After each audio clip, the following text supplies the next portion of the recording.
Muy buenos días, ¿cómo están ustedes? Hoy damos inicio a una serie basada en el Evangelio de Marcos. No vamos a ver todos los capítulos del Evangelio de Marcos, pero todas las predicaciones de aquí hasta finales de agosto estarán basadas en Marcos, así que les invito a que estudien una y otra vez el Evangelio. Hay un gravísimo problema entre nosotros y ninguno está exento de él. Ninguno de los que está aquí. Creemos que el problema es del otro. El problema es de mi esposo, el problema es de mi esposa, el problema es del hermano, el problema es del pastor, el problema es de la iglesia. Nosotros somos víctimas de los demás, nosotros estamos bien, los demás necesitan cambiar. La culpa es de la vaca. A nuestro alrededor, muy cerca de nosotros, y tal vez entre nosotros, hay divisiones, discusiones, pleitos, enemistades, divorcios en proceso, rupturas de todo tipo. A veces nos desanimamos, pareciera que el mal está ganando, que los problemas nos están abrumando. Hay un desánimo generalizado, incluso dentro de la iglesia. Y hay muchos que ya no confían ni en amigos, ni en la iglesia, ni en su propia sombra. Así estaba Israel en el primer siglo. Durante los siguientes domingos hasta finales de agosto nos vamos a dar cuenta de que el Evangelio de Marcos está lleno de maldad. Las tinieblas están arropando al pueblo de Dios. Los endemoniados están por todas partes. Por lo menos del capítulo 1 hasta el capítulo 9 hay endemoniados, muchos endemoniados. Satanás entra en escena en el primer capítulo. Y en el primer capítulo un endemoniado está en el lugar de adoración. Así de mal está Israel. Además, hay paralíticos, ciegos. Los religiosos persiguen, los demonios gritan, las tormentas se levantan. Algunos buscan matar a otros. Los discípulos al final abandonan al Mesías, después que lo han conocido por sus portentosos hechos y por sus palabras. Así vive Israel. Ellos creen que el enemigo es Roma, pero están por descubrir que no es así, que el pueblo está alejado de Dios, que Israel no es esclavo de Roma, Israel es esclavo del pecado. Tienen sinagogas, pero no santidad. Tienen templo, pero no adoran de verdad. Un detalle inquietante les voy a compartir a continuación. Satanás en el capítulo 1 comienza tentando.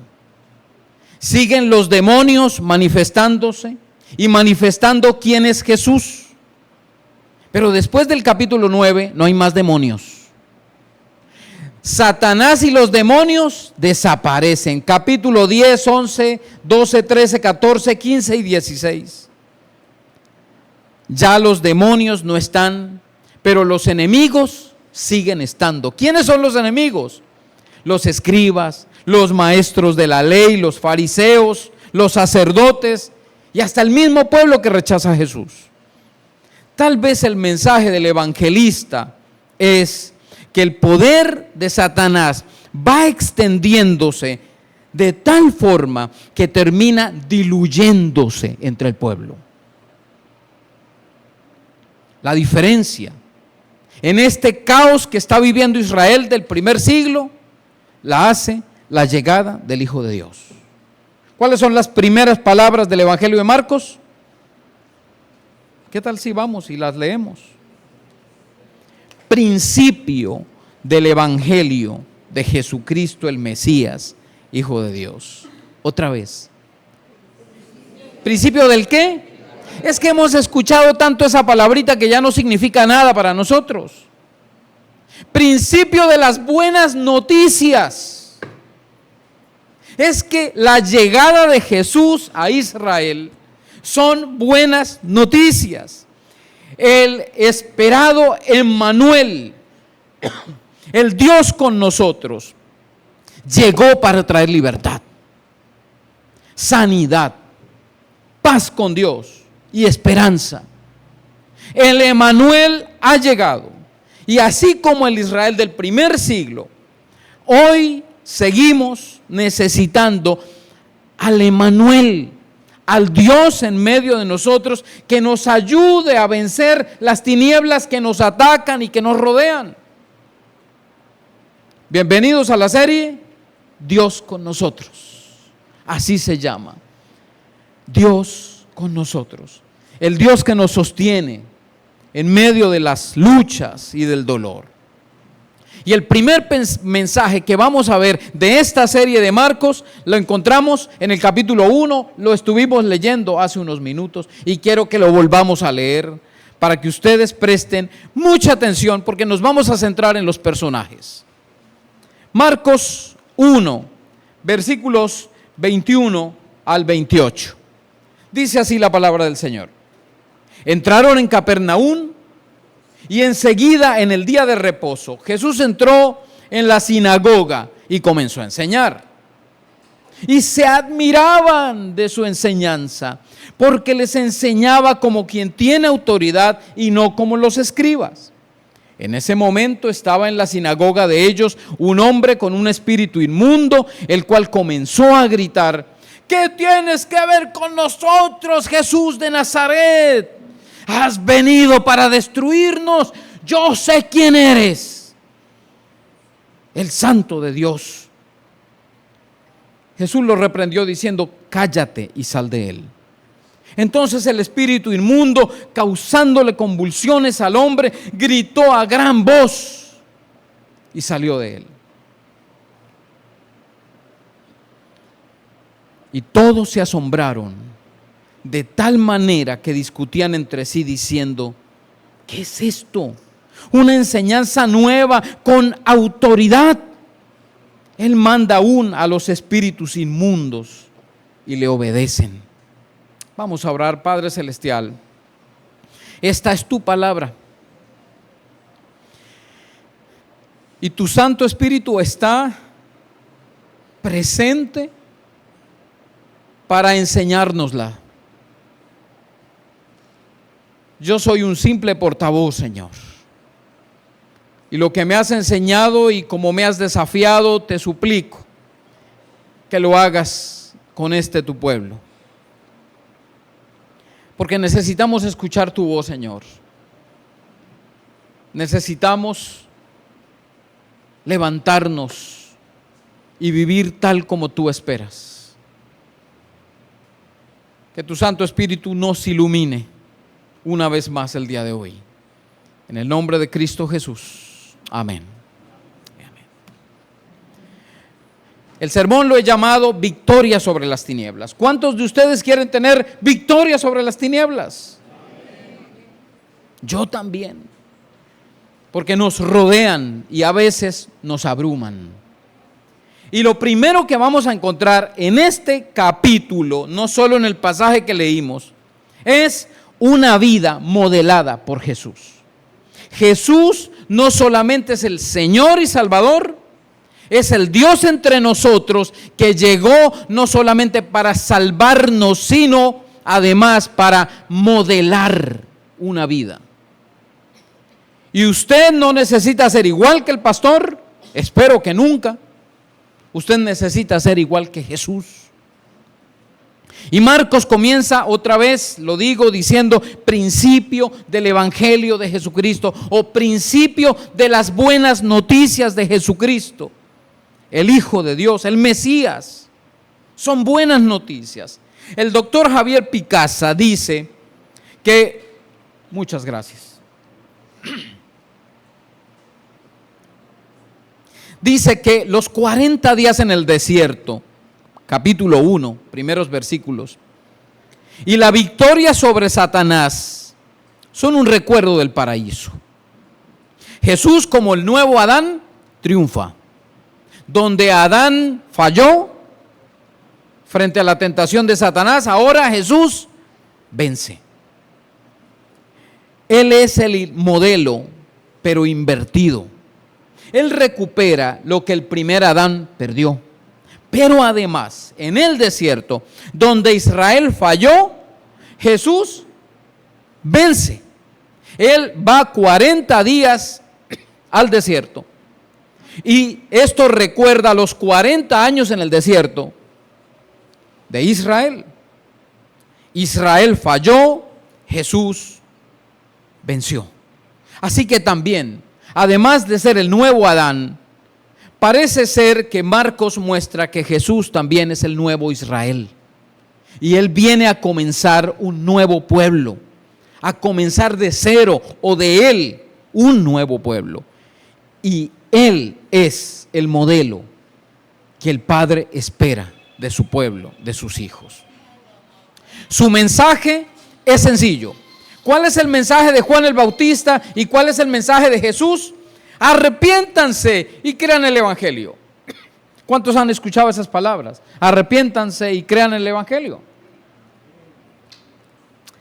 Sí, pero hermanos, estamos tan acostumbrados a estas palabras que pierden sentido o han perdido sentido para nosotros.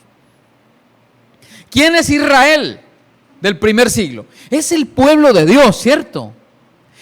Ahora, el pueblo de Dios que tiene su templo, que tiene múltiples sinagogas, que se reúnen todos los sábados, que siguen leyendo la ley,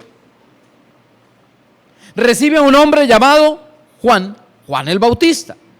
Y Juan el Bautista bautiza, pero es el bautismo del arrepentimiento. Y Jesús viene y dice: arrepiéntanse. Es irritable el mensaje, porque no les está hablando a los paganos, les está hablando a los israelitas, al pueblo de Dios. Es como si alguien viniera aquí, a casa de mi Señor, y dijera: hermanos, les tengo un mensaje a todos ustedes de parte del Señor. Arrepiéntanse y crean en el Evangelio. ¿Qué piensa usted? Ay, igualado, que viene acá a decirnos: ya nosotros somos creyentes, vaya afuera y predícale a los que no conocen.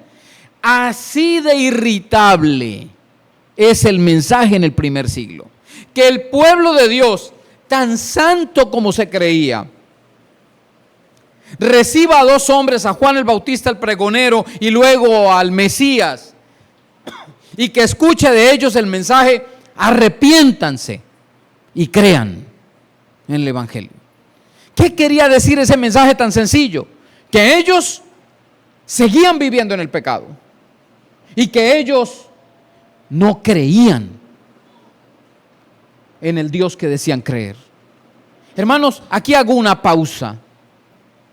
¿Qué pasaría si Juan el Bautista viniera hoy aquí? ¿Qué pasaría si Jesús viniera hoy aquí y se parara en este púlpito? ¿Qué nos diría a nosotros? ¿Ánimo, buenos hijos? O tal vez nos diría: arrepiéntanse y crean en el Evangelio. Y Jesús viene, predica, y no solamente predica ese mensaje desafiante, modela una vida. La diferencia entre Jesús y los demás rabíes, los demás maestros, es que Él tiene algo diferente. Si ustedes ven el versículo 22, y se admiraban de su enseñanza, porque les enseñaba como quien tiene autoridad y no como los escribas. Versículo 27, y todos se asombraban de tal manera que discutían entre sí diciendo: ¿qué es esto? ¿Una nueva enseñanza con autoridad? Hay una diferencia, o hay muchas diferencias entre este rabí y los rabíes, los maestros de la época. Había un mensaje diferente. Jesús es guiado por el Espíritu Santo, vive en dependencia de su Padre, ora día y noche y ha mostrado ser santo enfrentando las tentaciones. No va a Jerusalén a buscar a sus discípulos. ¿Dónde los busca? En la playa, en el campo. en el banco de los tributos públicos. ¿A quién se le ocurre? Este tipo es diferente. Pero habla diferente. No habla como estos que se quieren adueñar del pueblo. Habla con compasión. Jesús los llama a que lo sigan, pero no solo enseña. Jesús modela la vida de sus seguidores. Hermanos queridos, no es conocimiento solamente, no es oración y piedad solamente. Es arrepentimiento, que es el mensaje de Jesús. Es conocimiento por la enseñanza de Jesús. Y es sumisión por la relación íntima que tiene Jesús con el Padre. Hay una vida que modela Jesús. Hay un mensaje que enseña Jesús. Y es el mismo mensaje que necesitamos seguir predicando. Arrepiéntanse. Es que nosotros como ancianos de la iglesia no podemos suponer, no podemos dar por sentado que si usted está aquí sentado hoy, ¿usted es salvo? Es una vida modelada por Jesús. Es una vida transformada y es una vida que se nota en el público y también en lo privado. Leamos los versículos 23 al 26. Otra vez.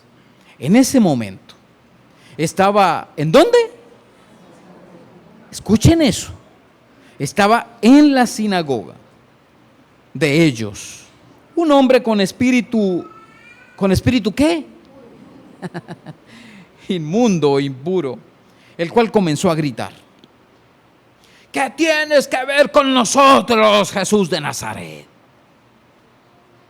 ¿Has venido a destruirnos? Yo sé quién eres, el Santo de Dios. Jesús lo reprendió diciendo: cállate y sal de él. Entonces el espíritu inmundo, causando convulsiones al hombre, gritó a gran voz y salió de él. Aquí, hermanos, hay muchas ironías y una de ellas se las voy a decir. Los fieles de cada aldea, de cada pueblo en Jerusalén, en Israel del primer siglo, habían construido desde hace un par de siglos sinagogas. Si no podemos ir todos los días de reposo al templo, entonces construyamos sinagogas. En el tiempo de los macabeos y posterior a los macabeos, construyamos sinagogas, lugares para estudiar la palabra. Y vamos a ir solo los fieles. Allá no son aceptados ni los enfermos, ni los ciegos, ni los cojos, ni los paralíticos, porque esos con su vida están demostrando que están en pecado. Eso era lo que decían ellos, no estoy diciendo que eso es así. Y era un lugar donde ellos se apartaban. ¿Me están escuchando bien, por favor? Era un lugar separado de la inmundicia. Ellos estaban ahí aislados, estaban en su burbuja ministerial, en su burbuja teológica, apartados de todo lo inmundo allá afuera. Hasta que Jesús llega. Y cuando llega Jesús, ¿qué encuentra? Dentro de la sinagoga, un espíritu inmundo. ¿Sí notan ustedes la ironía? El espíritu inmundo debería estar en la calle, en los prostíbulos, debería estar con los pescadores sucios, cochinos esos. Pero el espíritu inmundo está en la sinagoga. ¿Y qué está haciendo el espíritu inmundo ahí? El espíritu inmundo está estudiando la Biblia cada día de reposo.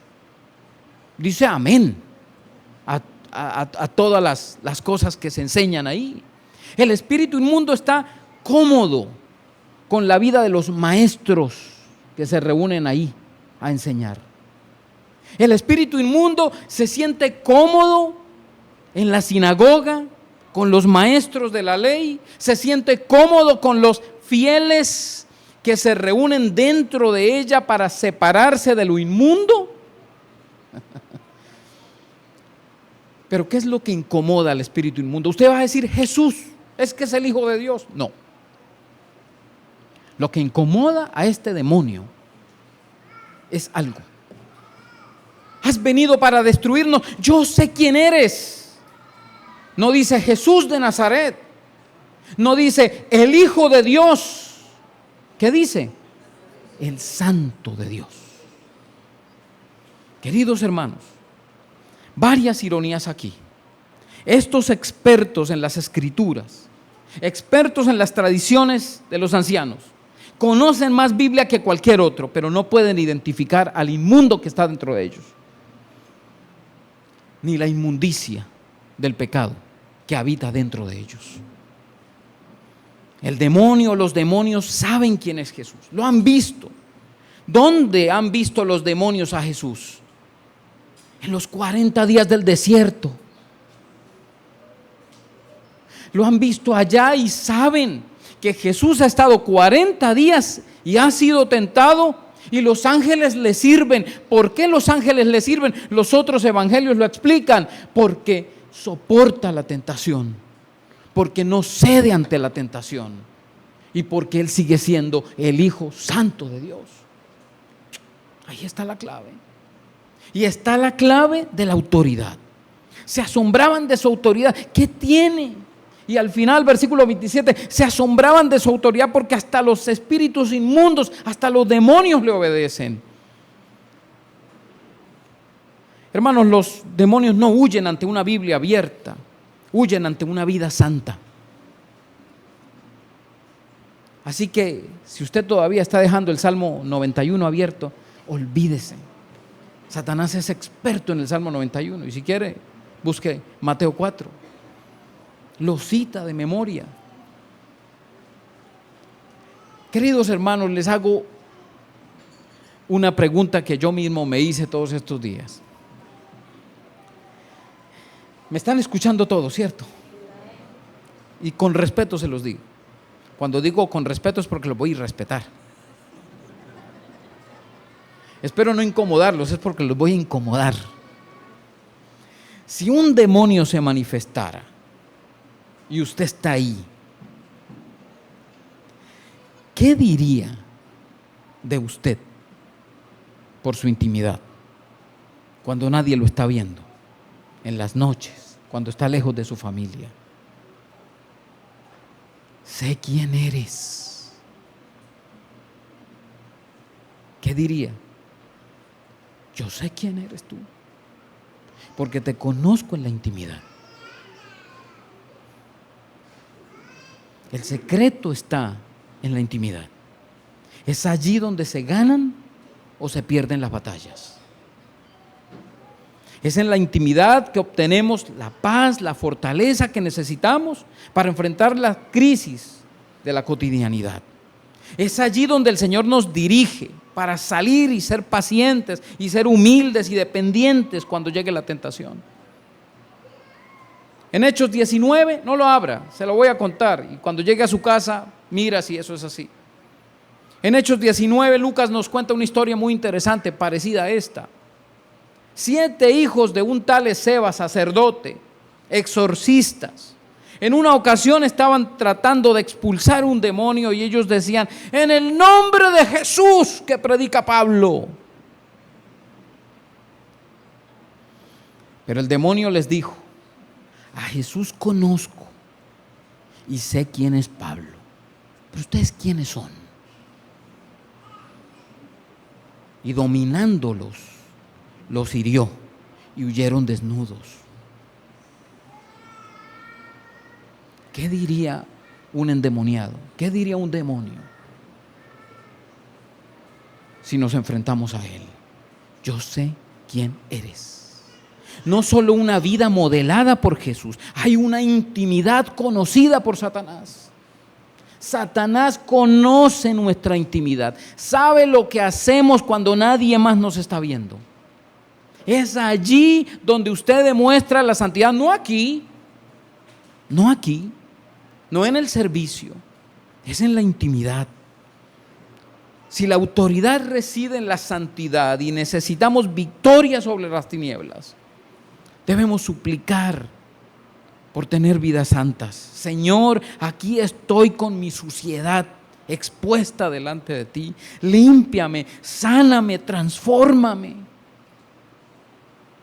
Temo que en muchas iglesias donde hay estas liberaciones, quien tiene autoridad es Satanás y no los pastores. ¿Saben por qué? ¿Quién grita en el pasaje? ¿Lo leen por favor otra vez? Mire, versículo 23. En ese momento estaba en la sinagoga de ellos un hombre con un espíritu inmundo, el cual comenzó ¿a qué? A gritar. Y después de que Jesús le dijo, cállate y sal de él, versículo 26, causándole convulsiones al hombre, gritó a gran voz y salió de él. Así que si usted ve pastores gritando para sacar, ahí el dominio lo tiene Satanás, no el pastor.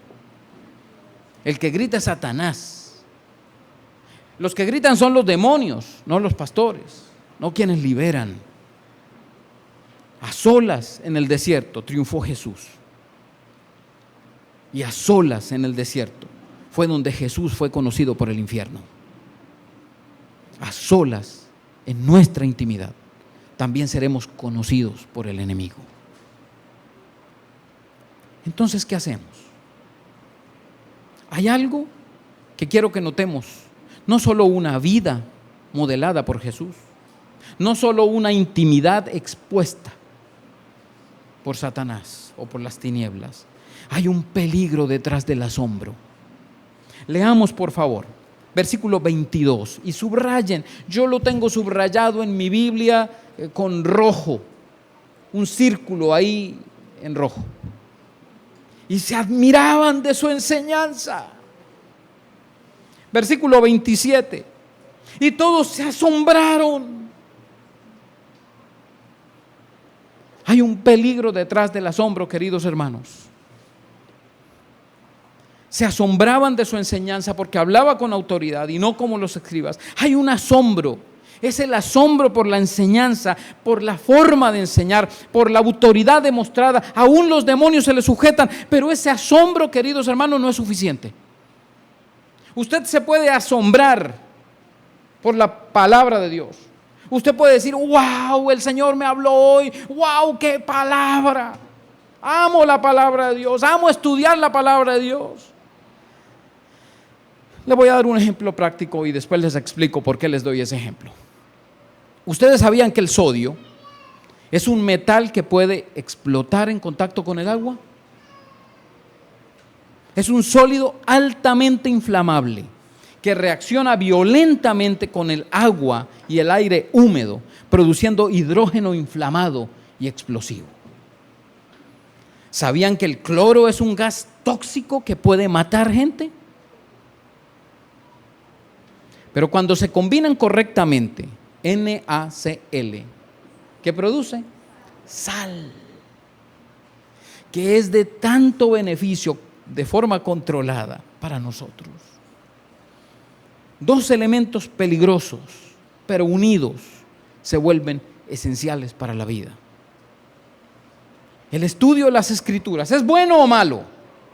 Es excelente, es supremamente importante. Todo cristiano debería estudiar la Biblia, conocer a Dios a través de ella, profundizar en la teología cada día. No obstante, el conocimiento solo no transforma a nadie.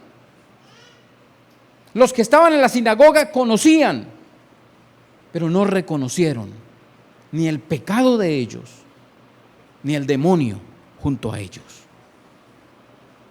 El asombro de quienes escucharon no fue suficiente. Capernaum, Betsaida y Corazín, un triángulo en el norte de Israel, donde Jesús desarrolló la mayor parte de su ministerio. Marcos 1 al 10 es el ministerio de Jesús en Galilea, allá, principalmente en esas tres ciudades, Capernaum, Betsaida y Corazín. Y Mateo y Lucas muestran a Jesús diciendo, ¡ay de ti, Capernaum! Porque si esas señales se hubieran hecho en Tiro y en Sidón, ellos se hubieran arrepentido. Ellos se asombraron, pero el asombro no les alcanzó para arrepentirse. Hay un peligro en asombrarse con las Escrituras. Hay un peligro de asombrarse con la teología. Hay un peligro de asombrarse con el conocimiento sin ser transformado. Por otro lado, esa es la sal, ese es el sodio. Ahora viene el cloro. Los actos de piedad por sí solos tampoco transforman. Hay quienes oran noche y día, como Saulo, como Cornelio en Hechos 10. Oraban todo el día y no eran salvos. Así como el cloro y el sodio, el estudio sin la intimidad llevan a un orgullo que condena, como les pasó a muchos maestros de la ley. Y también la intimidad sin conocimiento producen una falsa adoración y llevan a la herejía. La piedad puede llevar al arrepentimiento, sí, pero el conocimiento añade a ese conocimiento, a esa piedad, la verdadera adoración que produce a su vez santidad. Saulo de Tarso era un hombre piadoso que oraba al Dios verdadero noche y día, que tenía buen testimonio y que conocía la Biblia al pie de la letra, pero estaba perdido. El Señor lo encontró, lo sometió, lo doblegó su orgullo, estaba perdido pero fue encontrado. Estaba envuelto en tinieblas sin saberlo hasta que vio a Jesucristo. Tal vez te está doblegando el Señor en este tiempo. Algo está pasando en la vida tuya que no va bien. Y es tal vez el Señor diciéndote: no me conoces aún como deberías. Conoces parte de mí, pero no me conoces a mí. El Señor sabe quién eres. Conoce tu intimidad, tu casa, tu matrimonio, tus pecados, tus triunfos, tus fracasos. No es suficiente que sepas, tienes que vivir lo que sabes. No es suficiente que ores, debes poner tu vida al señorío de Cristo.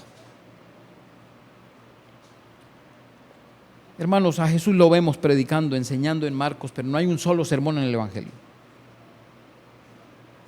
Marcos no está interesado en mostrar lo que Jesús predicaba. Él está interesado en mostrar una vida que modela. No obstante, a Jesús lo veremos en este Evangelio predicando, aunque Marcos no diga qué. A Jesús lo veremos orando, pasando la noche con su Padre Celestial. Lo encontraremos en este Evangelio pasando 40 días de ayuno, levantándose muy de madrugada, siendo aún muy oscuro para orar, pasando la noche orando y viviendo en santidad en medio de la maldad. ¿Te asombra la palabra? ¿Te encanta estudiar y enseñar? Es un buen comienzo, pero no es el final. Los maestros de la ley no pueden identificar al endemoniado, tampoco pueden identificar al Mesías. Quienes lo hacen, ¿quiénes son? ¿Quiénes son los que identifican al Mesías? Los demonios. ¿Quiénes son los que obedecen a Jesús? Los demonios. Grave, hermanos, grave.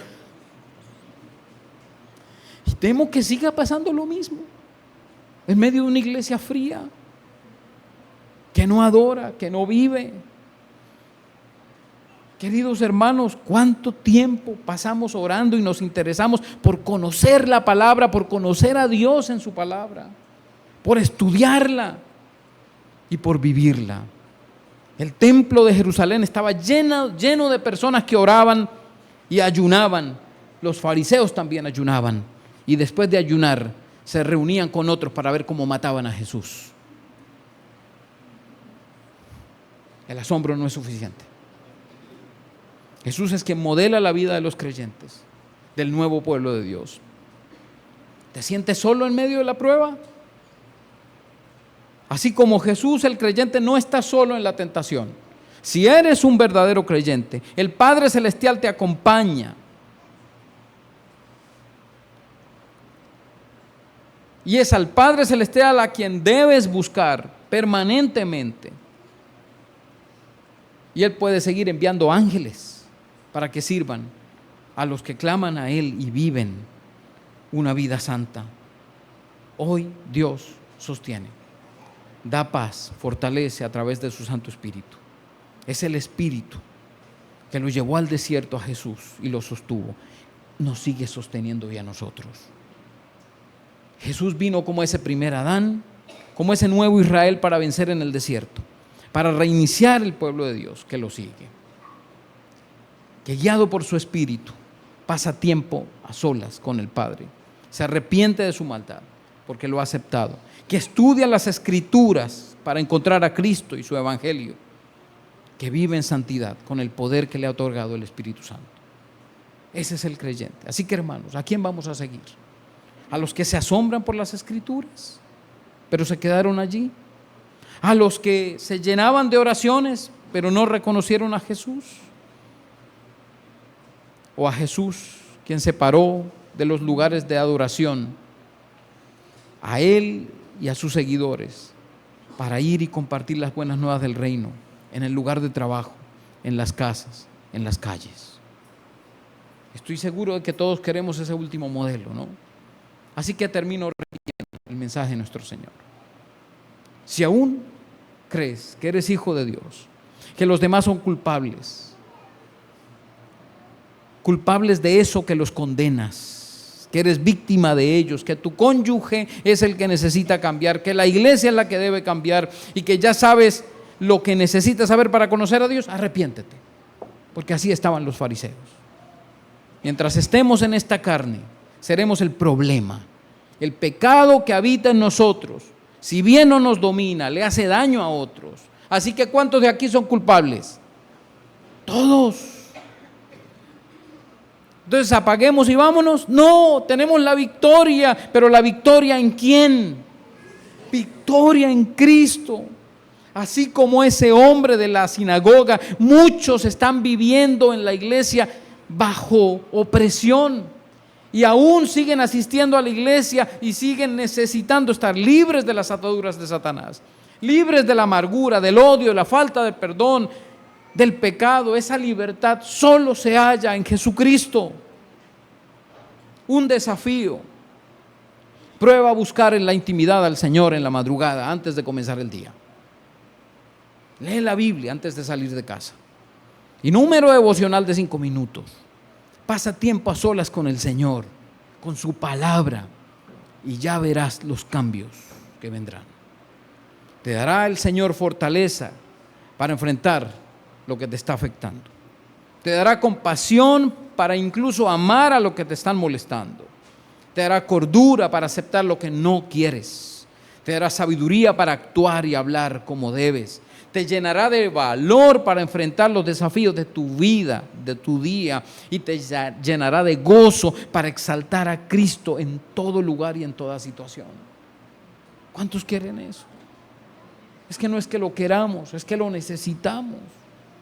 Que no nos quedemos con el asombro, que no nos quedemos con el conocimiento, que nos acerquemos tanto a Él, que dependamos tanto de Él, que podamos ser santos en toda nuestra manera de vivir. Hay una vida que nos modela Jesús en nosotros. Hay algo conocido por las tinieblas, nuestra intimidad, y hay una barrera por romper: el asombro del arrepentimiento. ¿Cómo es posible? Como lo dijo Juan el Bautista en el capítulo 1 de Marcos: el que viene después de mí, Él los bautizará con el Espíritu Santo. Eso es tener una vida transformada. Tener al Espíritu Santo, quien moldea la vida, quien moldea a Cristo dentro de nosotros. Él nos ha dado su Espíritu para que en medio del caos podamos tener victoria sobre las tinieblas. Padre Celestial, gracias te doy por Jesucristo, a quien tú enviaste a vivir como debemos vivir, a morir en nuestro lugar. Y gracias, Señor, porque sí es posible ser santos en toda nuestra manera de vivir. Es posible, Señor, por el poder de tu Santo Espíritu en nosotros, porque en Cristo ya tenemos la victoria y porque Él se fue y regresará, pero nos dejó tu Santo Espíritu para que podamos hacerlo y podamos vivir como te agrada. Guárdanos, Señor, y guíanos. Y que Cristo Jesús sea Señor en nuestra vida. En Cristo Jesús te lo pedimos. Amén. Amén. El Señor les bendiga.